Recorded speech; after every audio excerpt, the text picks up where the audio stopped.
Well, how many did you know that $2.36 billion was spent in last year's presidential election? And more importantly, did you know where most of that money came from? Well, according to the figures reported in the Washington Post, the data that was compiled by Anna Narswamy, Darla Cameron, and Maida Gold, the FEC report showed that 60% of the money from PACs came from PACs. We as voters should know what PACs are and why PACs are important and why corporations and unions are so active in them.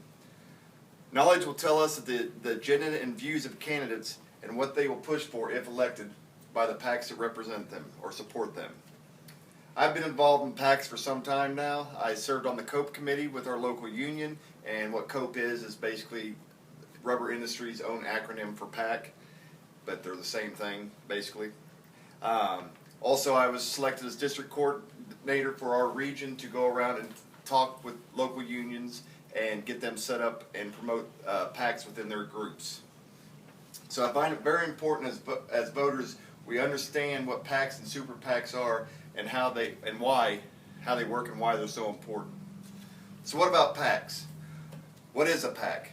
Well, Greg Craig of ABC News put within his article, "What is a super PAC?" and defines political action committees or PACs as groups that is regulated by the finance campaign laws that support a candidate and causes for their group.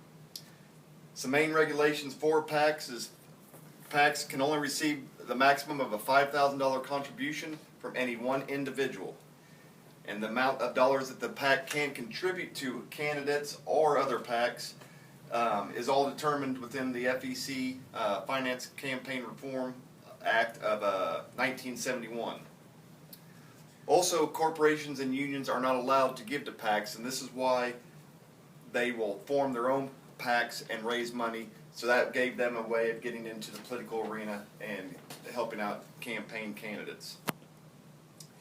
Well, this is basically what a PAC is. Now, what is a super PAC and why is it so super?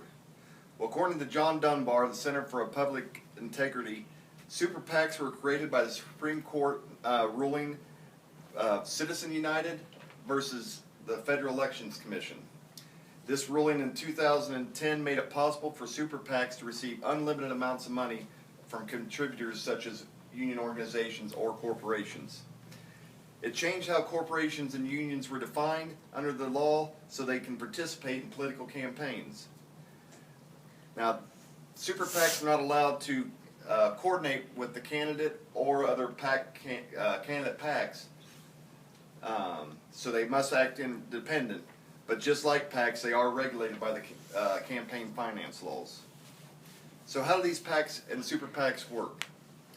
Well, there are numerous ways for them to raise money into their PACs. There's such things as they'll hold dinners and banquets, or they will get just direct donations into their PACs. Also, they will do a paycheck deduction, which is a very common way for unions to raise money and fund their respective PAC.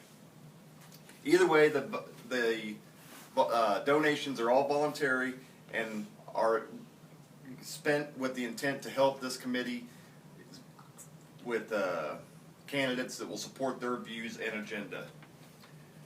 Now, traditional PACs will spend these monies on candidates or legislation to help get these candidates elected so that these candidates can then go on to pass the legislation that's friendly for them. And remember, traditional PACs can donate directly to the candidate, whereas the super PACs can't. So the super PACs have to decide how they're going to spend this money independently, without coordination with these candidates and PACs. And generally they will fund campaign ads in support of certain candidates and legislation, but you also see them funding ads that we now call as smear ads, where it's against a certain candidate or to go against one candidate's legislation. So why all the fuss? Well, remember I said at the beginning that 60% of our money, or 60% of the money for campaigns, come from PACs of some sort. So money is vital to campaigns and winning elections. Thomas Frank refers to how money has always been this way when he refers to, in his article, It's a Rich Man's World, that in 1757 George Washington was known to ladle out excessive amounts of rum, beer, and hard cider to his voters in his district in order to win campaigns. Since more money generally wins elections, PACs have therefore been created so that these corporations and unions and interest groups can get in there and try to get candidates and legislation in that is friendly towards their views. So as you can see, small groups can make a big impact on and make a big difference. As voters, it's important to be aware of the candidates and who is funding their campaigns, because with this, you will have the knowledge to know what those views of the candidates are and what legislation they will be promoting if elected. So now that you know what PACs and super PACs are, how they work, and how important they are, the next time you step into a voting booth, hopefully you'll do the research prior to understand who is supporting this candidate, so you'll know if they share the same views as you.